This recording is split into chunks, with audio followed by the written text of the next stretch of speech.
বরাবরই খবরের শিরোনামে সন্দেশখালি। রাজনৈতিক নানান কার্যকলাপ হোক, রাজনৈতিক নানান ব্যক্তিত্ব হোক বা চুরি ডাকাতির ঘটনা, এগুলো তো যেন একেবারে নিত্য নৈমিত্তিক ঘটনা হয়ে দাঁড়িয়েছে।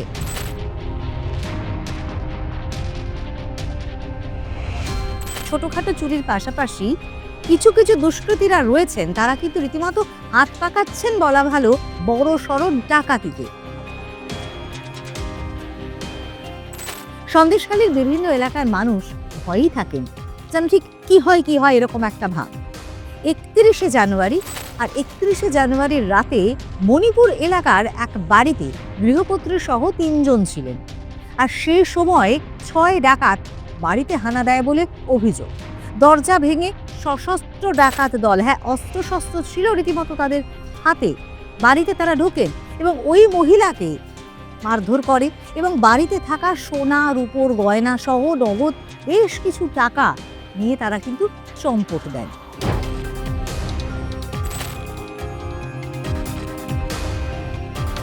কান থেকে দুলও ছিটিয়ে দেওয়ার হয়, আর সে সময় আহত হন ওই গৃহকর্ত্রী। ডাকাত দলের সঙ্গে রীতিমতো ধস্তাধস্তি শুরু হয়ে যায়, একাধিক জায়গায় আঘাত লাগে, তার রক্তাক্ত হয় তিনি। এরপর চিৎকার চেঁচামেচি করতে থাকেন। এলাকার মানুষজন ছুটে আসেন ঠিকই, কিন্তু ততক্ষণে তো সেই 6 জন ব্যক্তি যথারীতি পালিয়ে গিয়েছেন। এরপর খবর দেওয়া হয় সন্দেশখালী থানায়। কাল বিলম্ব না করে সন্দেশখালী থানার পুলিশ কিন্তু এসে গোটা বিষয়টি খতিয়ে দেখে এবং শুরু হয় তদন্ত। লোকজনকে ভয় দেখিয়ে বাড়িতে যা গোল্ড অর্নামেন্টস ছিল আর কিছু বিলঙ্গিংস, সেগুলো 3-4 জন লোক এসে ডাকাতি করে নিয়ে যায় বলে অভিযোগ করেন। অভিযোগের ভিত্তিতে আমরা একটা কেস লজ করি। যদিও ইনিশিয়ালি ওনারা কাউকে আইডেন্টিফাই করতে পারেননি, আননোনের এগেনস্টে কমপ্লেন ছিল। পরে আমরা আমাদের সোর্স ইনফরমেশনের ভিত্তিতে কিছু সন্দেহভাজন লোকজনকে আইডেন্টিফাই করি। 4 জন সন্দেহভাজনকে অ্যারেস্ট করা হয়: নীতিশ মণ্ডল, সঞ্জয় মণ্ডল, পঙ্কজ রয় এবং কমলেশ মিস্ত্রি। এনাদের অ্যারেস্ট করা হয় হচ্ছে গত সোমবার অ্যারেস্ট করার পরে ওনারা ওনাদের অপরাধ স্বীকার করেন। তারপরে ওনাদের কোর্টে পেশ করা হয়, ওদের পুলিশ রিমান্ডে নেওয়া হয়। রিমান্ড পিরিয়ডে যা যা সোনার গয়না অভিযোগ মাফিক যেগুলো ডাকাতি হয়েছিল, সেই সবটাই গতকাল আমরা রিকভার করতে পেরেছি। আর এর সাথে আরও একটা ব্যাপার, গতকাল আমরা আরও 2 জন সন্দেহভাজন বাপি পাইক এবং শুভঙ্কর পাইককে অ্যারেস্ট করেছি। তদন্ত শুরু হয়, কিন্তু পুলিশের উদ্যোগে যে এত তাড়াতাড়ি কাজ হবে সেটা বোধহয় ভাবতেও পারেননি এলাকাবাসীরা। সন্দেশখালী থানার পুলিশের বড়সড় সাফল্য, কেননা মাত্র 48 ঘন্টার মধ্যে, অর্থাৎ ডাকাতি হওয়ার 48 ঘন্টার মধ্যেই পুরো ডাকাত দল এবং ডাকাতি হওয়া গয়না, নগদ টাকা পয়সা সহ সেই ডাকাতদেরকে গ্রেফতার করা হয়। তদন্ত শুরুর 48 ঘন্টার মধ্যে এই গোটা ঘটনা, এই গ্রেফতারির ঘটনা, তার ফলে থানার পুলিশের এটি বড় সড় সাফল্য বলা যেতেই পারে।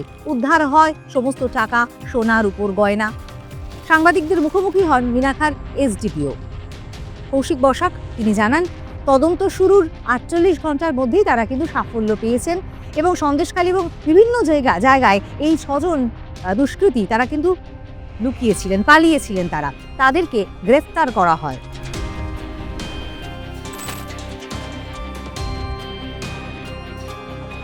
প্রথমেই 2 জন গ্রেফতার হন এবং তারপর বাদবাকিদেরও গ্রেফতার করা হয়। তাদেরকে মহকুমা আদালতে তোলা হলে বিচারক পুলিশি হেফাজতের নির্দেশ দেন। পুলিশের এই যে তৎপরতা, তাকে কিন্তু রীতিমতো সাধুবাদ জানিয়েছেন সেই পরিবারের গৃহকর্ত্রী সহ সকলেই। বলা ভালো একেবারে বড়সড় সাফল্য, কারণ খুব অল্প সময়ের মধ্যে এই গ্রেফতারি।